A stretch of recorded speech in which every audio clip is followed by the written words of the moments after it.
오늘 바쁘신 와중에도 이렇게 함께 이렇게 막걸리 강의에 참여해 주셔서 진심으로 감사의 말씀드립니다. 오늘 짧게 1시간 정도 전후로 해서 대한민국 막걸리 문화와 또 그 가치에 대해서 쭉 한번 설명을 드릴까 합니다. 먼저 무엇보다 제19회 대한민국 막걸리 축제에서 이렇게 강의할 수 있게 돼서 정말 영광으로 생각을 하고요. 오늘 기회를 통해서 대한민국 막걸리에 대한 가치를 다 같이 한번 고민해보는 그런 좋은 자리가 됐으면 좋겠습니다. 요즘에 그 막걸리가 굉장히 많이 뜨고 있죠. 특히 이제 그 가치 소비가 일어나면서 단순히 저렴한 막걸리뿐만이 아닌 고가에 대한 막걸리 이런 것들에 대해서 관심이 이제 높아지고 있습니다. 상황을 보면 이렇습니다. 그 가장 유명한 요즘 또 뜨는 것 중에 하나가 이제 그 우리 전통주 구독 서비스죠. 술다발한 곳에서는 서민갑부라는 이름으로 전통주 구독을 통해서 월 매출이 무려 4억, 1년 매출이 50억이나 일어나는 그런 큰 사업을 일으켰고요. 이러다 보니까 최근에 이 코로나가 함께 진행하면서 어떤 것이 생겼냐면 바로 홈술 문화가 생겼죠. 근데 홈술인데 이렇게 홈술 같은 경우에는 우리가 음식점에 가지 않고 어디서 많이 즐기느냐? 바틀샵에서 많이 사게 됩니다. 그런데 이전에 와인 바틀샵이나 맥주 바틀샵 이런 데만 크다가 최근에는 우리 전통주에 관심이 생기면서 이런 전통주 바틀샵, 우리 술 바틀샵이 정말 많이 생겼죠. 그리고 또 하나 이걸 통해서 인터넷으로 유일하게 지금 주류를 구매 가능한 게 전통주고 우리 또 막걸리류인데 이런 것들 통해서 술마켓이나 술팝 이런 인터넷 전문 쇼핑몰까지 생기게 됐습니다. 이 모든 것이 결국 뭐를 뜻하냐면 결국은 지금 창업으로 이어지고 있다. 즉 비즈니스로 이어지고 있다. 이렇기 때문에 우리가 한 번 더 관심을 가져야 될 필요가 있는 것이고요. 보시다시피 기존의 막걸리와 달리 굉장히 엄청난 틀을 깨고 있습니다. 콜라보 막걸리라고 해서 대기업과 작은 양조장들이 협업을 한 이런 곰표 막걸리 같은 거 등장을 했고요. 이렇게 보면은 와인처럼 보이죠. 와인처럼 보이는데 보시면 와인이 아닙니다. 지금 막걸리입니다. 그러니까 막걸리를 와인처럼 마시는 문화도 커지고 있는 거예요. 그리고 또 하나 이렇게 샴페인스러운 그런 막걸리가 늘어나고 있습니다. 이걸 통해서 결국 뭐가 바뀌고 있느냐? 가격 체계가 바뀌고 있어요. 가격 체계가 바뀌고 있다는 것은 기존에 늘 저렴하게 많이 마시던 문화에서 이제는 작게 좋은 것을 마시는 문화. 그러다 보니까 어떻게 됩니까? 내가 조그맣게 좋은 걸 만들면 그 안에 부가가치를 넘어서 팔 수 있게 된 거예요. 이걸 통해서 어떻게 되냐? 수익성이 개선되고 또 우리 국산 농산물을 사용하게 되고 이걸 통해서 지역과 소비자 서로 소통을 하게 된 거죠. 이렇게 지금 문화가 바뀌어가고 있으면서 막걸리에 대한 문화, 전통주의 문화 바뀌어가고 있어요. 그래서 우리가 이거 관심을 가지셔야만 앞으로 우리가 이 트렌드를 우리가 파악을 할 수 있고 나중에 행여나 누군가 비즈니스 한다 하더라도 우리가 자문을 할 수 있고 조언을 할 수 있고 무엇보다 우리 대한민국 국민으로서 전통주를 알아야 된다는 거죠. 막걸리는 당연한 거예요. 그래서 여러분들에게 오늘 드릴 내용은 이러한 시대적 배경을 토대로 우리 막걸리가 어떤 가치를 가지고 있는지 아주 정말 간략하게 그리고 임팩트 있게 좀 설명을 드릴까 합니다. 자, 제가요. 맨 처음에 그 막걸리나 뭐 전통주를 한다고 했을 때 제가 이렇게 딱 보고 색을 보고 그리고 향을 맡고 맛을 음미하고 그러면은 사람들이 한 소리가 있었어요. 무슨 뭐 막걸리를 뭐 와인처럼 마셔. 막걸리 그냥 쫙 맡고 트림하면 쫙 해주고 그럼 거기 끝이야. 이렇게 얘기했죠. 그런데 과연 우리나라 술, 전통주 이런 것들이 정말로 색이나 향이나 맛을 음미하는 문화가 없었을까요? 그게 아니란 거죠. 자, 대표적으로 여기에 있는 우리가 전통 물원에 있는 술 이름만 보더라도 그걸 알 수 있습니다. 자, 석탄주. 자, 석탄주의 석이 뭐냐면 저기 옆에 마음 심자고 그리고 얘 부자입니다. 이게 뭐냐? 옛날 거를 아쉬워하는 거죠. 지나간 것을 아쉬워한다. 그 다음에 탄은 넘길 탄입니다. 그렇죠? 뭐냐? 향이 너무 좋아서 넘기는 것이 아쉬운 술 이런 술이라는 뜻이죠. 즉 우리는 맛과 향을 즐기는 것이었어요. 자, 벽향주, 푸른 벽 향기향, 푸른 파도와 같은 향이 내 입을 친다. 자, 이화즈, 백곡과 같은 흰 색을 가진 그런 술들. 그리고 계명주, 닭이 울기 전에 화원역에 완성돼서 마시는 원데이 술 같은 그런 개념이 다 있었는데 우린 이걸 잊어버리고 그냥 어떻게 마십니까? 빨리 많이 그리고 빨리 취하는 거. 오죽하면 대한민국의 술 문화가 주량이 어떻게 집니까? 여기서 끝나버린 거예요. 술을 다양하게 드시는 게 중요한 게 아니고 얼마나 많이 마시냐가 중요하게 돼버린 거죠. 자, 그런데 실은 우리나라 술 문화가 굉장히 많은 해악이 있었습니다. 여러분들 실례로 그 술 드실 때 무슨 건배 얘기를 많이 하는데 건배는 실은 우리나라 문화가 아니에요. 건배 마를 건 참배자죠. 마시고 난 다음에 무조건 원샷 하는 건데 이것이 문화가 어디서 왔냐면 바이킹에서 왔다고 얘기를 합니다. 바이킹은 왜 그렇게 원샷을 했느냐라고 보면은 일단 기본적으로 잔이 뿔잔이었어요. 뿔잔이면 어떻게 됩니까? 놀 데가 없죠. 무조건 원샷을 해야 돼요. 그 바이킹 맨날 싸우잖아요. 그러니까 적과의 화친을 하는 거예요. 자, 화친을 하는데 정말로 화친했을까요? 모르는 거죠. 안에 독을 탈 수 있을 거예요. 그러면 끝까지 다 안 마시면 어떻게 해요? 제가 안에 독을 남겨놨기 때문에 나는 다 마시라고 하고 쟤는 남겨놓는구나. 이렇게 볼 수 있죠. 더군다나 서양에서 건배를 할 때는 어떻게 돼요? 눈을 뚫어지게 쳐다봐야 돼요. 이렇게 봐야 돼요. 그렇죠? 왜 봐야 되죠? 양심이 있으면 이렇게 못 보니까. 그래서 나는 결백하다는 걸 증명하기 위해서 그렇게 화친했을 때 이 건배를 했던 거고 서로 짠 하고 부딪혔던 것은 서로의 술이 섞이면서 안에 독이 타지 않았다는 것을 증명하기 위해서 그렇게 했던 거죠. 근데 우리나라 문화에 건배는 없습니다. 그러니까 전통 문화에. 조선왕조 실록을 보더라도 건배란 말은 없어요. 자, 대신 뭐가 나오느냐? 여기서 나오는 수작이 나옵니다. 예. 갚을 수 따를 자. 내가 받으면 주고. 주고받고 하는 이런 문화죠.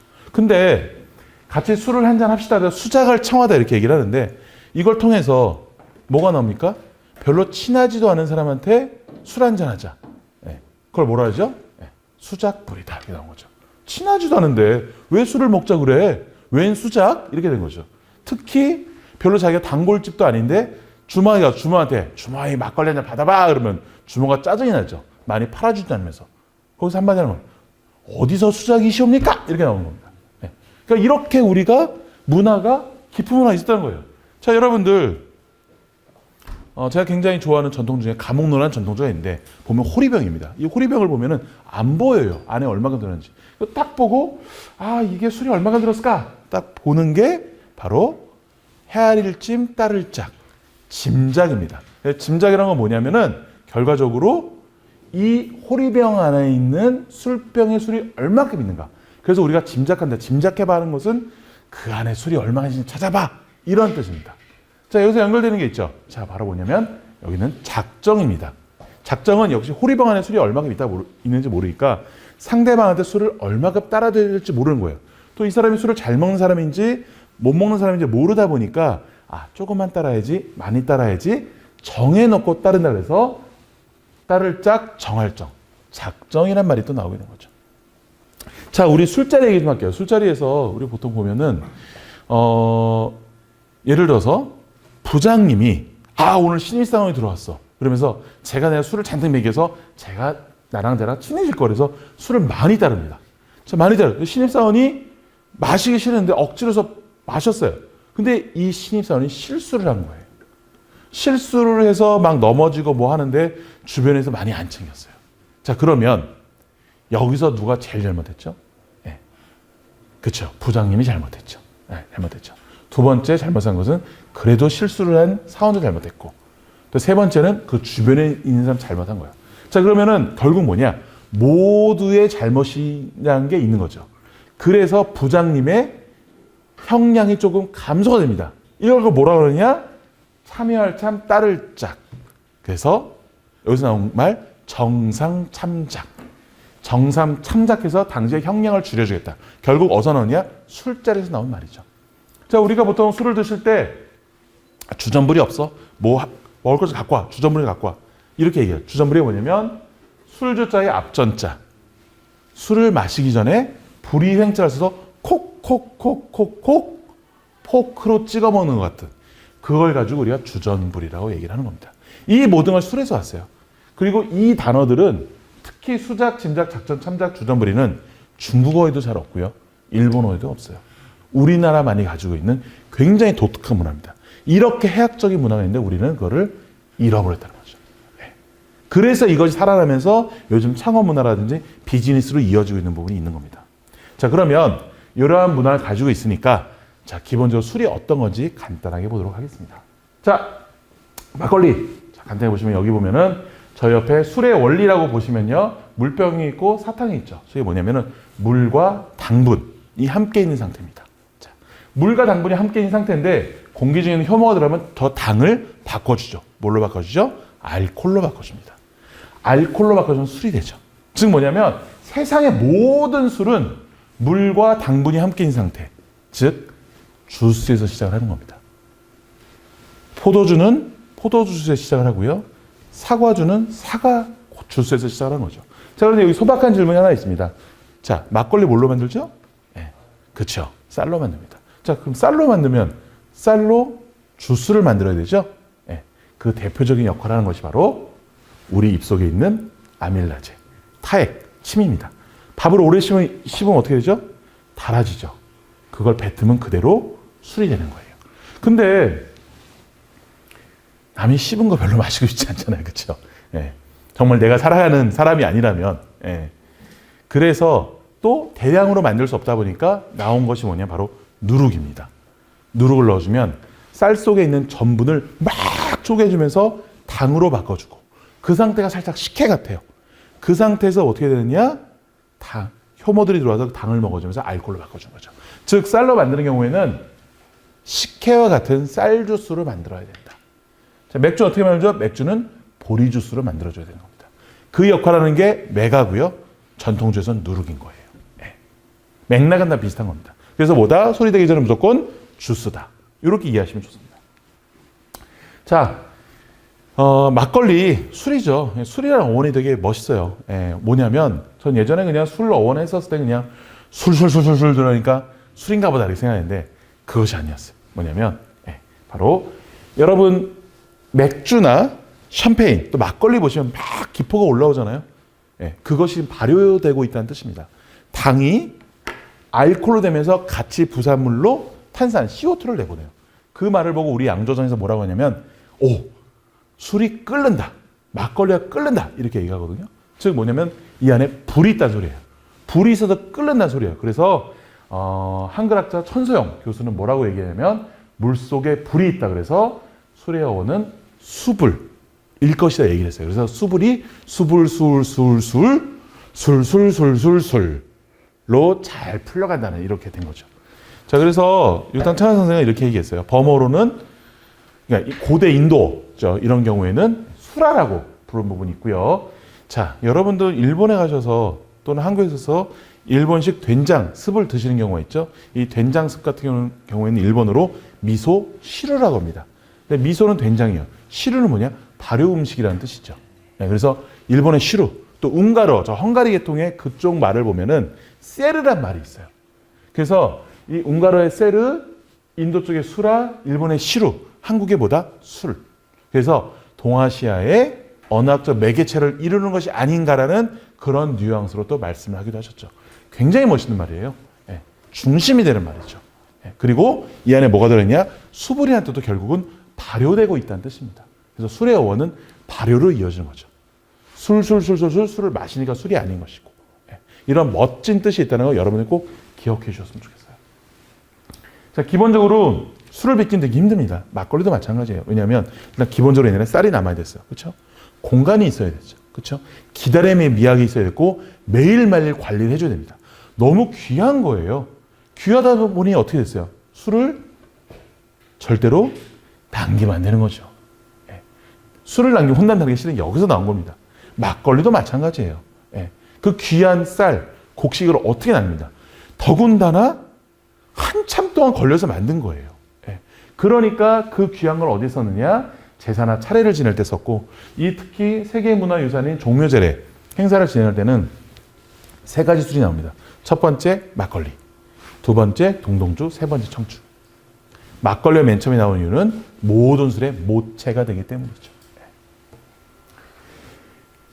자, 근데 이 막걸리의 어원도 되게 멋있어요. 뭐냐? 막 하면은 우리 막국수 생각하죠. 마구 걸렀다. 마구, 뭔가 세게 뭐 이런 뜻이 있는데, 또 하나 이제 막 있죠. 이제 막 걸리는 걸렀다. 그래서 거칠게 지금 막 내린 신선한 음료, 이런 뜻을 가지고 있습니다. 그래서 기본적으로 막걸리 같은 경우에는 어떻게 보면 전 세계에서 가장 신선한 술이에요. 왜냐하면 일반적으로 맥주 같은 걸 만드는 경우에는 한 달 정도 걸리고, 와인은 몇 달, 몇 년 걸리고, 위스키는 몇십 년 걸리잖아요. 그거는 굉장히, 특히 위스키 같은 경우는 세월의 맛을 담았다면 막걸리는 신선함, 프레시함을 담은 술입니다. 그래서 요리로 따지면은 막걸리 같은 경우에는 약간 모짜렐라 치즈 같은 또는 샐러드와 같은 그런 존재고 이 위스키 같은 경우는 숙성 치즈 약간 이런 개념으로 가는 겁니다. 그래서 우리가 막걸리 소개할 때 한국을 대표하는 서민의 술 그러실 필요 없어요. 서민만이 마시지도 않았고 한국을 대표하는 또는 한국을 대표하는 가장 신선한 술. 실은 우리나라 전통적 종류가 굉장히 많아요. 당연히 약주도 있고 당연히 전통 소주도 있고 이 모든 것이 다 좋은데 각각의 구분한다면 막걸리 가장 프레시함을 담았다. 이것이 굉장히 중요하고 신선함이 중요하기 때문에 또 하나 우리나라 농산물로 만든 것이 굉장히 중요한 거죠. 자, 요 부분 중요합니다. 요 부분만 체크하시면 여러분들 절대로 어떤 술자리에서도 안 밀리세요. 물론 전문가가 없다는 조건 하에서 일반적인 술자리에선 요 표만 보면은 절대로 안 밀리십니다. 자, 볼게요. 자, 여러분들 우리나라 막걸리나 전통주와 가장 비교를 많이 하는 술이 바로 이 사케입니다. 자, 사케. 사케는 예전에 일본의 한 그 문화 인류학자 말에 의하면 사키다에서 왔다라고 얘기를 해요. 사키다. 식혜가 가서 또 사케가 됐다는 말도 있어요. 아직은 일본 쪽에서는 인정을 하지 않고 있습니다. 어쨌든 그런 주장이 있었던 거고. 자, 사케는 뭐냐면 일본식 청주예요. 자, 근데 이 일본식 청주 주원료가 뭐죠? 쌀입니다. 근데 누룩의 원료도 뭐냐? 쌀이에요. 행여나 여기에 밀이 들어가잖아요. 일본의 주세법상으로 사케는 일본식 청주는 뭐가 되느냐? 잡주가 됩니다. 그러니까 일본스러워요. 이 굉장히 오직 쌀로만 만들었어요. 쌀. 굉장히 쌀 맞아요. 그래서 이렇게 쌀 맞습니다. 그래서 오직 쌀로만 만든 심플의 미학을 지향한 술이 일본 사케죠. 그래서 일본 사케는 기본적으로 도정을 몇 프로 했느냐에 따라서 등급이 나눠져요. 등급이라면 구분이라 표현은 좋겠네요. 그걸로 나누는데 한국의 막걸리 같은 경우에는 쌀 말고도 밀 말고도 조 말고도 또 감자로 만들기도 하고 또 옥수수로 만들기도 하고 그 지역의 농산물로 사용하기도 했고 꼭 누룩 원료로 밀을 조금이라도 넣어야 됩니다. 왜? 기본적인 우리나라 누룩은 밀 베이스가 많았기 때문에 밀을 꼭 넣어줘야 되고요. 재밌는 게 이제 일본 사케 같은 경우에는 다 고두밥 형태로 하는데 우리나라 문헌에 보면은 집에서 어머님들이 술을 빚다 보니까 꼭 밥으로 할 필요는 없는 거예요. 그렇죠? 전분이 있으면 되니까. 그래서 뭘로 빚었죠? 떡으로도 빚고 죽으로도 빚고 이렇게 만드는 나라가 우리나라밖에 없어요. 이렇게 만든. 왜? 자유로운 발상이 들어가니까. 집집마다 김치찌개 맛 다 다르잖아요. 김치 맛 다르고 된장찌개 맛 다르다. 그것처럼 맞아야 되는 거죠. 자, 그래서 어머님이 예를 들어서 김치찌개 만들었어요. 그리고 딱 뭐 색을 봐요.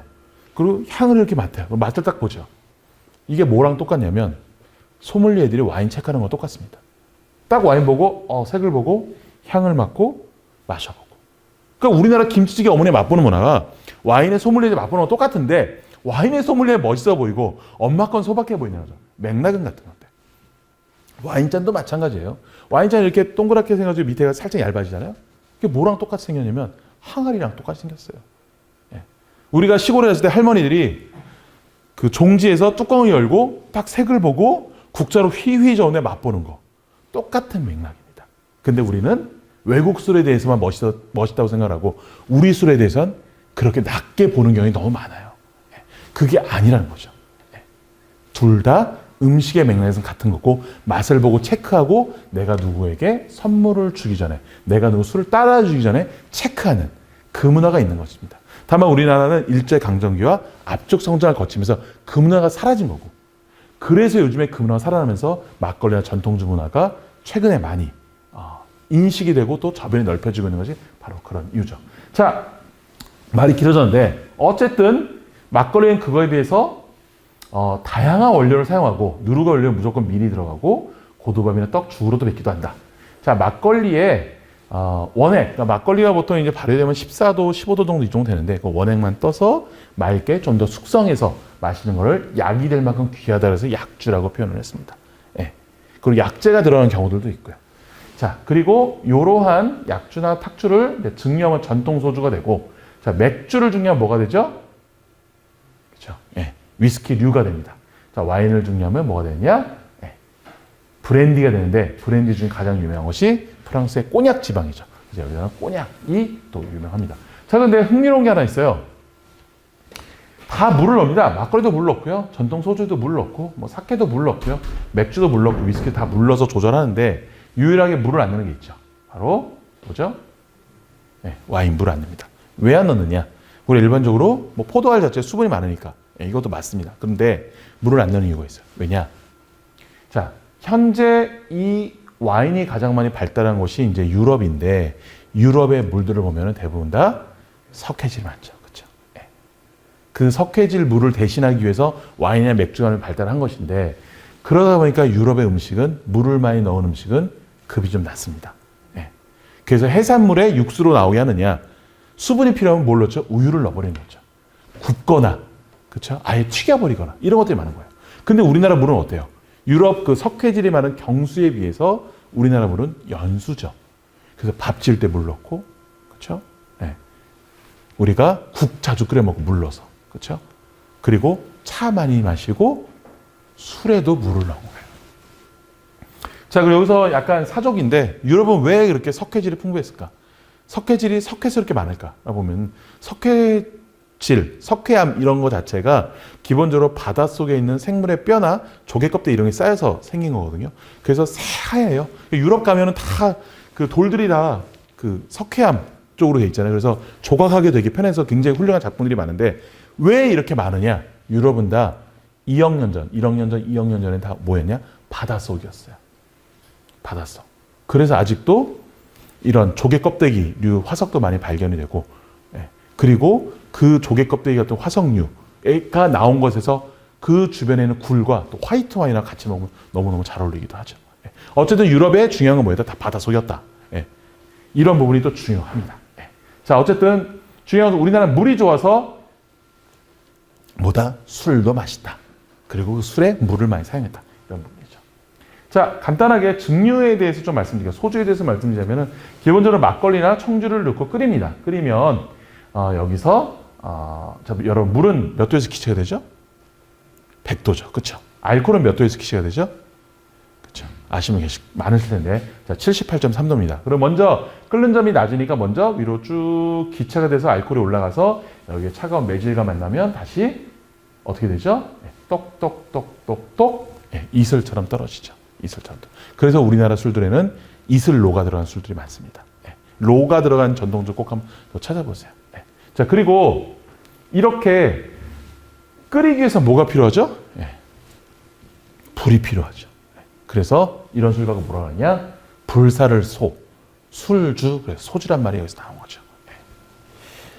자, 참고로 청주와 탁주류를 각각 증류해서 나온 술들이 있어요. 대표적으로 안동소주 같은 경우에는 이 명인 안동소주 같은 경우에는 청주류를 증류해서 나온 술입니다.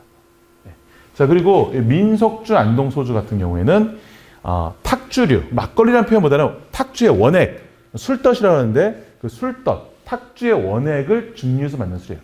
자, 그러다 보니까 어떻게 되냐? 이 명인 안동소주는 좀 맑고 청한 느낌이 들고 이 민속주 안동소주는 좀 굵고 묵직한 맛이 납니다. 그래서 요 두 개를 비교해서 드셔보시면 청주의 이 에센스적인 맛과 탁주의 에센스적인 맛을 즐겨볼 수 있어요. 기회 되시면 두 개를 꼭 비교 시험해 보시기를 또 추천을 드립니다. 참고로 이렇게 증류를 하게 된 계기가 있어요. 뭐냐면은 바로 세상의 모든 물질이 물, 불, 공기, 흙으로 되어 있다는 바로 연금술의 사원소설에서 나온 겁니다. 물, 불, 공기로 되어 있는데 이것만 바꿔주면 세상의 모든 물질을 바꿀 수 있다는 거죠. 자, 그래서 뭐 어떻게 했냐? 술에 불을 대본 거예요. 술에 불을. 그러니까 뭐가 나오냐? 바로 술 속에 있는 원액, 술 속에 있는 엑기스와 같은 알코올이 나오면서 엑기스를 서양에서는 영혼이라고 불렀고 이러한 증류주를 서양에서는 그 영혼, 뭐라고 부르냐? 스피릿이라고 부르게 된 거죠. 자, 근데 이 사원소설 누가 제창한 것이냐? 바로 아리스토텔레스입니다.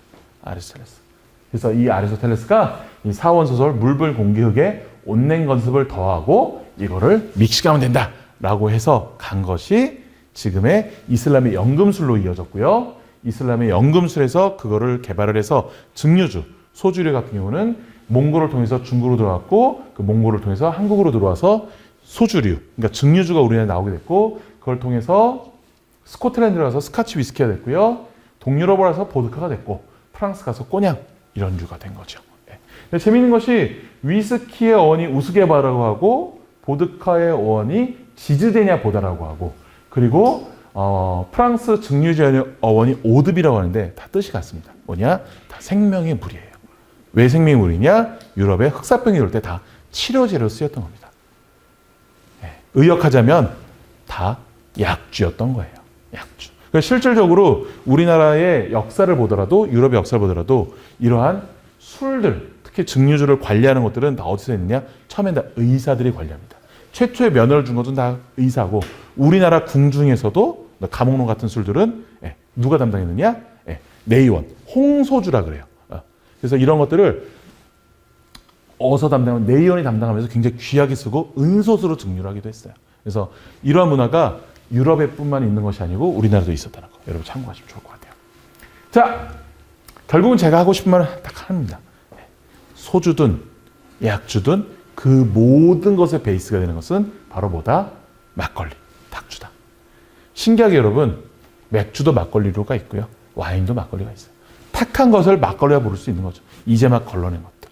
그런 걸 봤을 때는 오직 막걸리가 이런 문화가 한국에만 있는 것도 아니고 전 세계인이 가지고 있는 공통점이지만 유일하게 이거를 가장 상품화를 잘 시킨 것이 또 한국이기도 합니다. 당연히 종주국이라고 얘기를 할 수 있는 거죠. 자, 막걸리를 기본적으로 이렇게 누룩을 발로 밟아서 만들었는데 여러분 와인 만들 때도 다 발로 밟아서 만들었어요. 이건 전 세계적으로 다 있는 거고 이런 것을 이렇게 집 위에 놓고 한 15일에서 30일 정도 발효시킨 다음에 이거를 쪼개서 물과 쌀이 있는 곳에 넣어주면 이제 발효가 일어나서 거기서 이제 막걸리가 되는 것이죠. 자, 기본적으로 막걸리 종류가 여러 가지 있습니다. 생막걸리도 있고 살균 막걸리도 있는데 살균 처리한 것들은 6개월에서 1년 정도 합니다. 근데 기본적으로 그래도 냉장고에 넣어두시는 게 좋아요.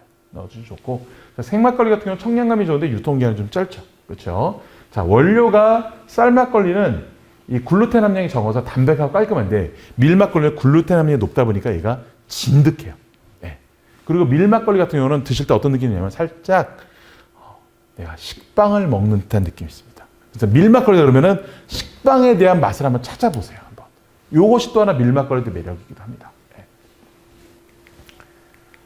자, 막걸리 영양 한번 볼까요? 자, 막걸리 영양 2010년도에 발표가 났죠. 항암 성분인 파네졸이 완의 25배다. 그거를 잘 섞어서 마시면 더욱더 좋다. 이렇게 나왔습니다.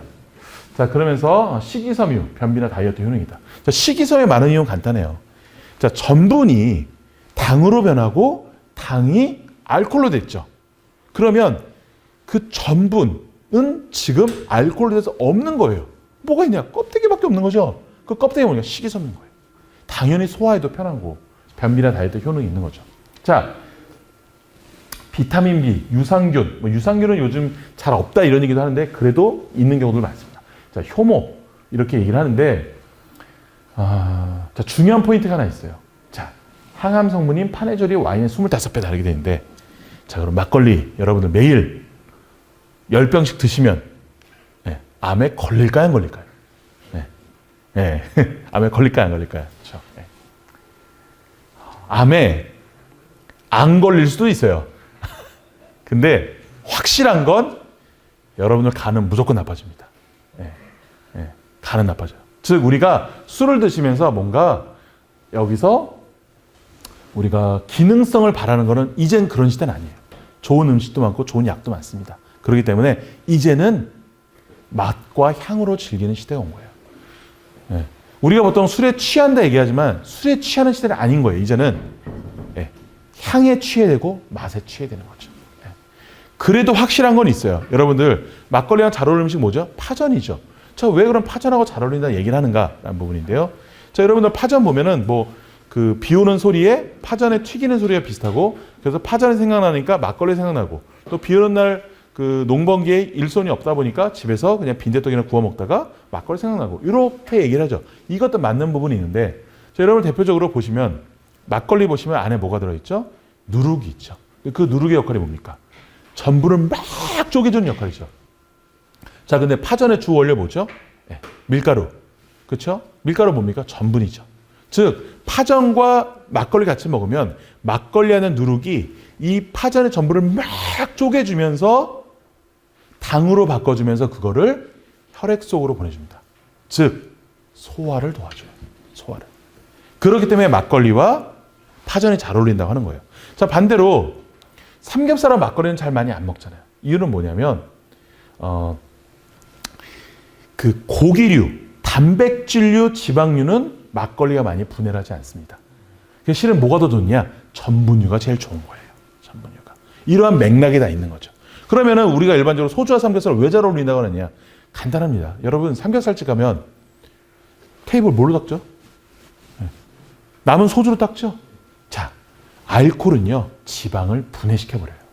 즉, 우리가 삼겹살을 먹고 입안에 삼겹살이 가득 차서 뭔가 얘기하면 상대방 삼겹살 냄새나고 할 거 아니에요? 그럴 때 입안에 삼겹살 기름이 잔뜩 껴있을 때 소주 한 잔 딱 들이키면 소주가 입속에 있는 기름을 싹 감고 밑으로 쫙 내려가는 거죠. 그럴 때 뭐라 하냐, 우리는? 깔끔하네. 이렇게 한마디 더 던지는 겁니다.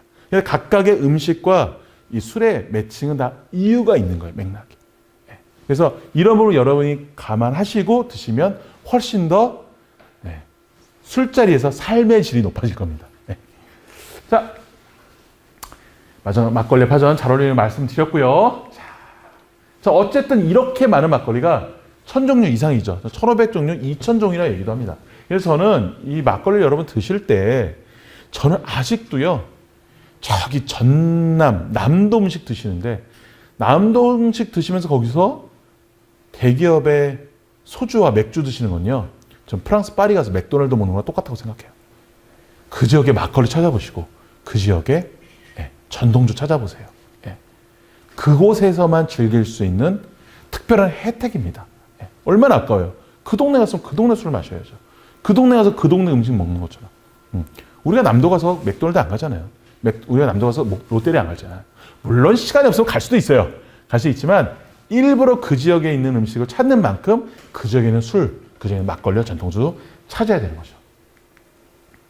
자, 여러분 아시다시피 막걸리 대축제가 있는데 경기도 일산에서 매년 진행하는데 올해는 비대면 진행하고 있어요. 내년에는 꼭 여러분들과 같이 함께 마실 수 있는, 그리고 같이 건배할 수 있는 이렇게 되기를 좀 기대를 하고 있고요. 참고로 막걸리 같은 경우에는 이 전통주 라벨이 되게 여러 가지가 있는데 이 막걸리 라벨에 들어가는 대표적인 것 중에 하나가 술 위생 인증. 금색은 100%다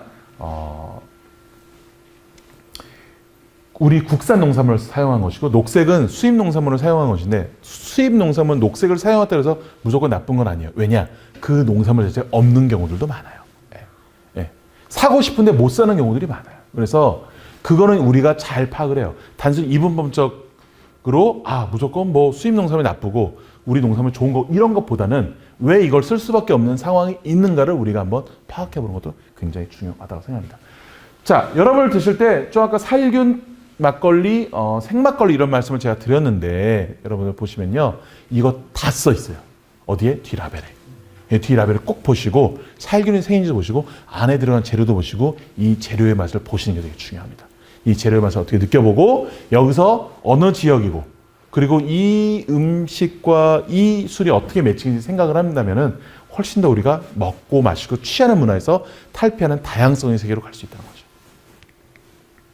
자, 참고로 여러분 재밌는 게 막걸리가요, 맛이 변하죠. 그렇죠? 맛이 변하죠. 맛이 달라집니다. 자, 기본적으로 뭐 여러 가지가 있는데 양조장에 따라 다르고 또 제품에 따라 다른데, 자, 막걸리가 가장 맛있다고 일반적으로 얘기하는 시기는 보통 출하된 지 2일에서 한 4일, 5일째 정도 이 얘기를 많이 해요. 얘기해요. 자, 왜 그러냐면 양조장에서 이제 막 출하한 막걸리들은 다들 마트나 식당 가서 고객을 기다리죠. 그러니까 그 기간이 2일에서 한 4, 5일 정도를 보는 거예요. 다 그런 건 아니에요. 일반적으로. 자, 그러면 여기서 하나 포인트. 자, 이제 막 출하한 막걸리의 맛은 달까요, 안 달까요? 자, 이제 막 출하한 막걸리 맛은 달다. 달다. 네. 자, 이제 막 출하한 막걸리 맛이 달지 않다. 네네네. 별로 손을 안 드시네요. 네. 자, 기본적으로 일반적인 얘기예요. 이제 막 출하한 막걸리의 맛은 다 답니다. 좀 달아. 왜 다냐? 아직 주스에서 술이 덜 된 거죠. 주스와 술의 애매한 단계에 있던 건 이제 막 출하한 막걸리 그런 경우들이 많아요. 그러면 시간이 지나면서 어떻게 되죠? 단맛과 뭐가 반비례하죠? 알코올 도수가 반비례하게 되는 거죠. 단맛이 줄어들면서 알코올 도수 높아집니다. 자, 그리고 또 하나. 탄산은 많을까 적을까? 이제 막 출한 막걸리. 탄산은 그쵸? 적죠. 아직 좀 더 식혜 같은 상태인 거예요. 신맛도 아직 적어요. 자, 그런데 시간이 지나면 우리가 막걸리 지나면 막걸리 식초로 된다고 그러죠. 왜 식초로 되죠? 네. 자, 뭐냐면 공기 중에 있는 초상균이 들어와서 뭔가를 먹어요. 뭔가를 먹고 이걸 가지고 또 식초로 바꿔줍니다. 그게 먹는 게 뭐냐면 바로 알코올이에요. 알코올을 초로 바꿔줍니다. 그래서 발효 단계는 식초, 술, 주스 이게 발효 단계인 거예요. 그래서 기본적으로 나오는 양조 식초들은 다 그 전에 뭐였느냐? 쌀 식초는요, 쌀 막걸리였던 경우들도 많고요, 쌀 청주였던 경우들도 많고. 그래서 우리가 이걸 보면서 파악해야 될 건 딱 하나예요. 우리가 막걸리 맛을 보고 이 막걸리 무슨 서울 막걸리야, 이 막걸리 뭐 지평 막걸리야, 뭐 장수 막걸리야, 뭐 고향 막걸리야, 여러 가지 배다리 막걸리 여러 가지가 있겠지만 가장 중요한 것은 딱 드셔보신 다음에 3일째네. 네. 이거 5일 됐는데 이거 숙성 오래 했나 봐. 이런 느낌을 파악하시는 게 제일 중요합니다. 그래서 이제 막 나와서 단맛이 좀 강한 것들은 차라리 처음에 식전주로 드시는 게 좋아요. 왜? 우리가 일을 하고 왔을 때 먼저 단 게 땡기거든요. 그리고 오랫동안 숙성을 해서 맛이 진한 경우에는 진한 음식과 또 매칭을 해야 돼요. 예, 김치찌개라든지 감자탕 이런 것들도 잘 어울릴 수 있고요. 그렇기 때문에 기본적으로 이 막걸리 전문가들은 특히 매장에서 파는 막걸리 전문가, 여름 같은 경우에는 막걸리 한 박스 오면은 나오자마자 하나 딱 뜯어서 테이스팅 해야 됩니다. 하고 이 맛의 상태가 어떤지 알려주고 그거를 고객에게 전달을 해야 돼요. 왜? 막걸리는 매일매일 맛이 변하니까. 그 변하는 맛을 고객에게 전달할 수 있고 전달하는 걸 통해서 바로 의미와 가치를 설명할 수 있을 때 막걸리의 부가가치가 더 올라간다는 거죠. 그래서 기본적으로 테이스팅을 하실 때는 꼭 어느 지역의 쌀을 썼느냐, 그리고 원료가 뭐냐, 중요한 거 며칠째다. 나온 지 며칠째가 됐다. 이런 걸 파악하시는 게 굉장히 중요하다. 이렇게 말씀을 드립니다. 자, 오늘 뭐 막걸리 축제, 대한민국 막걸리 축제에서 진행했는데 제가 이 일산을 지역을 중심으로 또 대한민국에 어떠한 또 막걸리 양조장들이 있는지 한번 소개를 한번 해보려고. 놀러 갈 수 있는 곳이고요. 주로 농식품부에서 지정한 찾아가는 양조장으로도 선정된 곳들입니다. 그래서 시간 되실 때 여행으로 가셨으면 좋겠어요. 이제는 막걸리가 단순히 먹고 마시는 취하는 것이 아닌 문화, 여행, 인문화, 사람, 우리 농산물로 이어지고 있어요. 그래서 이런 부분을 제가 쭉 한번 설명을 드리도록 하겠습니다. 자, 경기 북부에 포천 산사원이라고 있죠. 포천 산사원. 자, 여기 뭐냐면은 요즘 느린마을 양조장 이렇게 얘기하는데 가장 중요한 특징이 뭐냐면 여기에 약 500개의 항아리가 군부로 쫙 펼쳐져 있어요. 쫙 펼쳐져 있고 이 안에서는 지금 소주류가 숙성이 되고 있는데 지나가면은 어떤 느낌이 드냐? 술 숙성되는 술의 향기가 느껴집니다. 어떻게 느껴지냐면 여기에 지금 그 지붕인데 이 지붕과 이 그늘과 이 햇빛 사이로 온도가 다르니까 대류가 일어나요. 대류가 일어난다는 것은 공기에 흐름이 있다는 거예요. 그것이 바람을 타고 이 술 끝에서 오는 향으로 내 코로 쫙 들어오는 거죠. 그 매력이 굉장히 있는 곳이고요. 여기가 보면 이 지역이 의외로 지금 물이 부족합니다. 그러다 보니까 각각 내천자 형태로 이 기둥을 만들어 놨어요. 그래서 이러한 포인트들이 있는 곳, 이게 굉장히 중요하니까 꼭 가보시면 좋고, 굉장히 많은 사진을 찍어도 많고요. 가면 또 뭐가 있죠? 포천 이동갈비, 그렇죠? 백운산 계곡 이런 것도 있죠. 저는 개인적으로 포천 이동갈비 좋아합니다. 좀 비교적 저렴하거든요. 저렴하거든요. 그래서 좋아하는데, 그리고 또 가면은 이쪽 가면 포천 가시면은 또 산정호수 이런 유원지들도 있기 때문에 꼭 여행으로 가서 즐기셨으면 좋겠습니다. 자, 용인에 가면 또 용인 술샘이라는 것들도 있어요. 용인은 굉장히 다양한 전통주를 만드는 곳인데 주로 어떤 식으로 만드냐면은 가장 유명한 것이 떠먹는 막걸리. 제가 좀 설명드렸죠. 떠먹는 막걸리, 이화주를 만드는 곳이에요. 자, 우리가 막걸리를 왜 떠먹느냐? 기본적으로 물을 타지 않았어요. 우리가 유명한 맥주 선전 보면은 물을 타지 않은 맥주 이렇게 얘기하잖아요. 근데 그 맥주는 실은요, 물을 탄 다음에 추가로 안 넣은 거예요. 근데 이런 이화주 같은 이런 술들은 원래 물을 타지 않고 떡에 있는 순수한 수분을 갖고 만들어낸 거죠.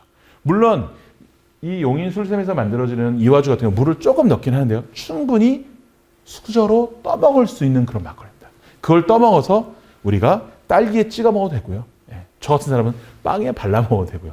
어떤 분은 콩국수에 들어가는 콩 대신에 그 술을 넣어서 드시기도 했었어요. 예, 뭐 그런 재미스러운 부분들이 있고요. 또 여기서 만드는 술 중에 대표적으로 또 홍국, 붉은 누룩으로 만든 막걸리가 있는데 이 막걸리 같은 경우에는 색이 빨개요. 빨가다 보니까 어떤 맛이 되면 신기해요. 사람은 색을 보고 연상을 하면 그 맛이 떠오릅니다.